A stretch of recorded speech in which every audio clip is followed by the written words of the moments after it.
It's 7:30 in the morning. Nuru is preparing for a home visit. One of her patients, an elderly woman named Mama Sisi, has a wound on her lower leg that has not been healing well. Nuru's supervisor, who is 40 kilometers away, has asked her to document the wound and send an update. Nuru opens her camera. She takes a photo. That looks fine, she thinks. She sends it on WhatsApp and continues with her day. But here is what the clinician sees on the other end: a dark, blurry image. The wound is partially in a shadow. The phone was far away, the angle is wrong, the background is cluttered, and honestly, it could be anyone's leg. The clinician cannot make a clinical decision from the photo. Mama Sisi waits another day, perhaps another week. Now look at the right column on your screen. Same visit, same phone, same CHW. But this time, Nuru has the skills from the episode. The photo is clear, well lit, framed correctly. The wound is the focal point. The clinician sees exactly what she needs to see. And within the hour, she sends back a treatment recommendation. This is what digital content creation skills do in health work. They are not cosmetic, they are clinical.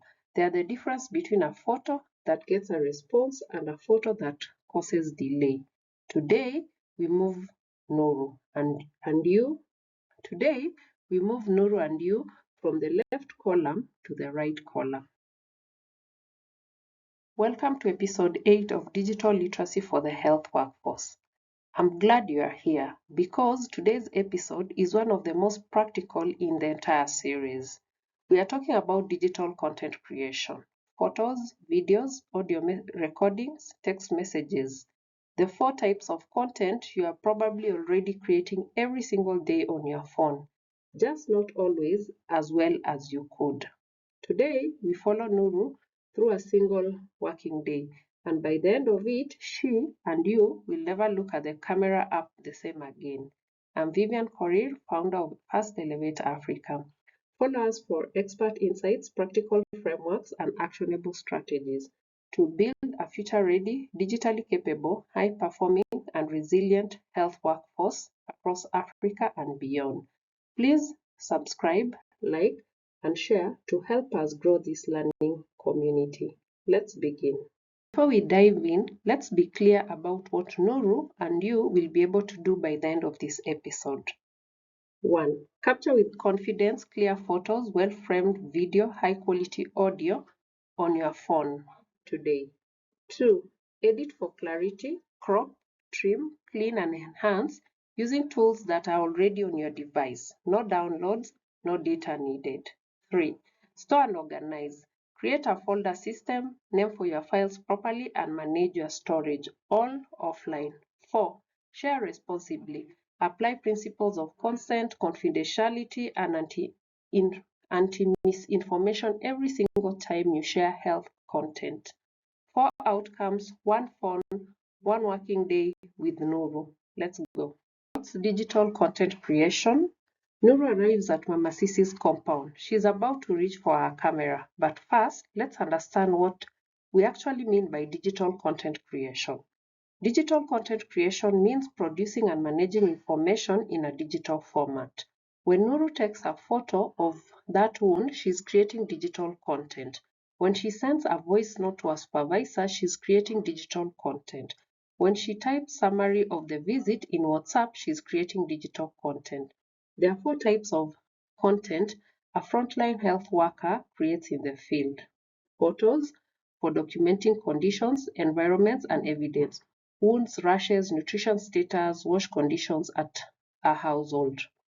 Video for demonstrations, community health, education, and complex case documentation that a single photo cannot capture. Audio for voice reports, patient interviews, consent documentation, and sending updates when typing is impractical. And text. Typed messages, case notes, SMS, captions, often underestimated, enormously powerful when written clearly and sent to the right person. Now, here is the first important thing Nuru learns today.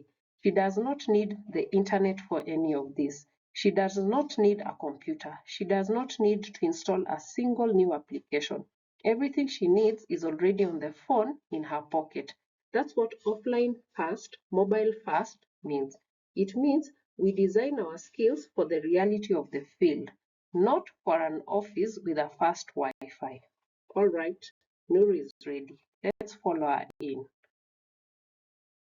Nuru sits beside Mama Sisi. She opens her camera app, and before she presses the shutter, she pauses. She remembers 3 words: framing, lighting, stability. Let's break this down. Framing is about positioning your subject so that the image communicates clearly. Nuru moves closer. She does not zoom in. Zooming reduces image quality on most smartphone cameras.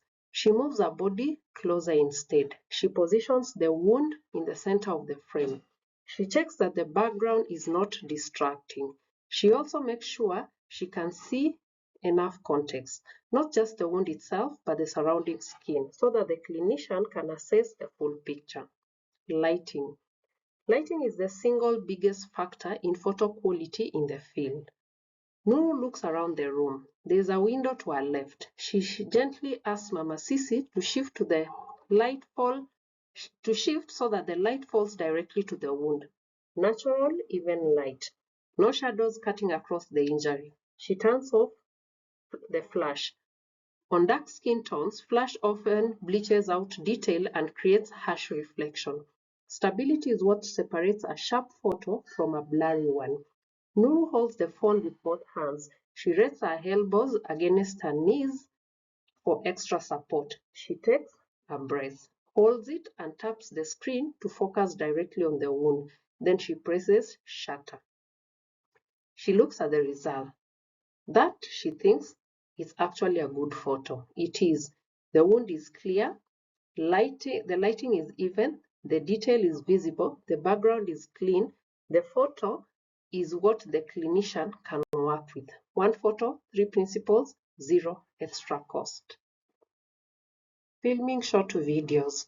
Later that morning, Nuru visits her family for a community health education session on oral rehydration therapy. Her supervisor has asked her to record a short demonstration for training purposes.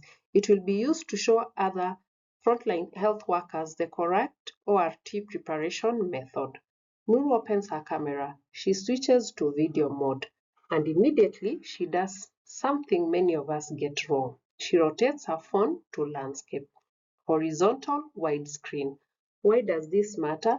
Because health reports, training materials, and anything that will be watched on a computer or shared with a supervisor is easier to view in landscape. Vertical video, what we call portrait mode, is for social media stories, not for professional health documentation. She props herself against the wall. She holds the phone steady with both hands. She asks the family member demonstrating ORT to move towards the window for better light. Then she presses record. And she says nothing for the first 2 seconds. No awkward. Okay. She's starting now. She just lets the demonstration begin. She films for 75 seconds, not more, because she knows that a 90-second video that is watched completely is more useful than a 10-minute video that nobody finishes. Then she stops recording and does something important. She moves close to the phone, about 30 centimeters from her mouth, and records a 20-second voice note to accompany the video. She states the date, location, purpose, and her name. Context, always provide context. At noon, Nuru arrives at the home of a pregnant woman, Grace. She's 32 weeks along and has been experiencing unusual symptoms. Grace's husband is present. The nearest facility is 25 kilometers away. Nuru needs to document this conversation carefully. She opens her voice recorder app. On a Android phone, it's called Sound Recorder. She has used it before for casual memos, but today she uses it intentionally. She does 4 things. 1. She explains to Grace and her husband what she's doing and why. I would like to record our conversation so that I can share it accurately with the clinician at the health center. Is that all right? They agree. She notes that consent verbally at the start of the recording itself. Second, she asks everyone to move away from the window where noise from the compound is coming in. She closes the door. A quieter room means a clearer recording. Third, she holds the phone between herself and Grace, not against her own face, between them, so that both voices are captured clearly. Fourth, when the interview ends, she does not just close the app. She plays back the first 30 seconds. She checks for clarity. She checks her own voice is audible. She renames the file immediately. 2026-Grace-prenatal visit-audio. Note recording _047. This is a file she will be able to find in 6 months. This is a file that tells its own story. Editing photos. Back in the compound, after a visit, Nuru sits down and reviews the morning content. The wound photo is good, but she notices it's slightly wide. There's too much of Martino's ankle in the framing, drawing attention away from the wound itself. She opens her gallery app. She taps Edit. She crops the photo. She draws the crop boundary tighter around the wound. She removes the unnecessary background. The wound is now the clear subject of the image. Then she checks the brightness. The room was relatively well lit, but the wound is still slightly dark. She taps Adjust. She slides the brightness up by about 20%, just enough to reveal the detail in the shadows without overexposing the skin. She checks the orientation. This photo is slightly tilted. Mama Sisi shifted just as Nuru pressed shutter. She uses the straighten tool to level the horizon. Small change, big improvement. Then, this is something many frontline health workers overlook. She opens the health authority's referral form on her phone and takes a screenshot. She fills in the digital form, captures the completed section, and saves it to the same folder as the wound photo. One patient, one folder, everything in one place. Now the photo is ready to be shared. Editing video and audio. The ORT demonstration video is 75 seconds long, but the first 4 seconds are Nuru adjusting her position and the last 6 seconds are her lowering the phone. 10 seconds of nothing, cut. She opens the video in her gallery, taps Edit, and uses the trim handle to remove the awkward start and end. The video now opens immediately on demonstration, clean and professional. She also notices the audio in the background. There were children playing outside. It's not terrible, but it is distracting. She makes a decision. She mutes the video entirely. When she shares it, she will include a typed caption explaining what is being demonstrated. The visual is clear enough to stand alone. Now Grace's audio recording. She opens the voice recorder, finds the file 2026-06-Grace-prenatal visit audio and plays it back fully. The conversation is clear. There are 2 minutes at the beginning where Nuru was still setting up and Grace was asking questions about the recording. She trims those 2 minutes from the start. She then opens her phone's notes app and types 3-sentence summary of the key points from the recording. The symptoms Grace described, the duration, and Nuru's observations. She saves this note in the same folder. Audio plus summary, together they become a complete clinical record. Storing and organizing. By 2 p.m., Nuru has 5 photos, 2 videos, and 3 audio recordings from the morning. She opens her phone's file manager. She navigates to a main folder. She already has a structure. 2026 June Community Visits. She creates a new subfolder, 2026-06-11. Mama Sisi. Inside it, she places the wound photo, the screenshot of the referral form, and the typed note about the visit. She creates another folder, 2026-06-11-ORT demonstration. The trim video goes there. Third one, 2026-06-11 Grace prenatal. The audio file and the typed summary goes there. 3 visits, 3 folders, everything named clearly and dated. She checks her storage. Her phone had 4 GB free this morning. After this morning work, it's down to 3.6 GB. She's not worried, but she makes a note to back up to Google Photos the next time she has Wi-Fi. She will do that at the health facility this afternoon. She also goes to a camera roll and deletes 7 test shots. Blurry frames, duplicates, one photo of our own foot, keeping what matters, removing what doesn't. A frontline health worker whose phone is full cannot take the photo that matters the most. Nuru knows this now. It's 3 p.m. Nuru is ready to send her documentation to a supervisor and the referral clinic. She pauses, not because she's uncertain about the content, but because she takes a moment to run through her checklist. This is not a bureaucratic exercise. This is professional practice. It takes 30 seconds. 1. Consent. Did she get consent before recording and photographing Mama Sisi?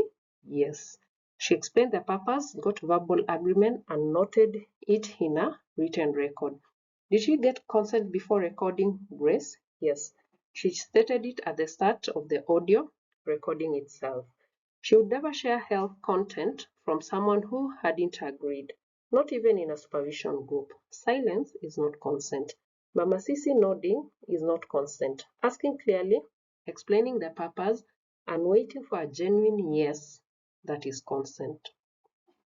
2. Confidentiality. Who is she sending this to? Her supervisor. Appropriate.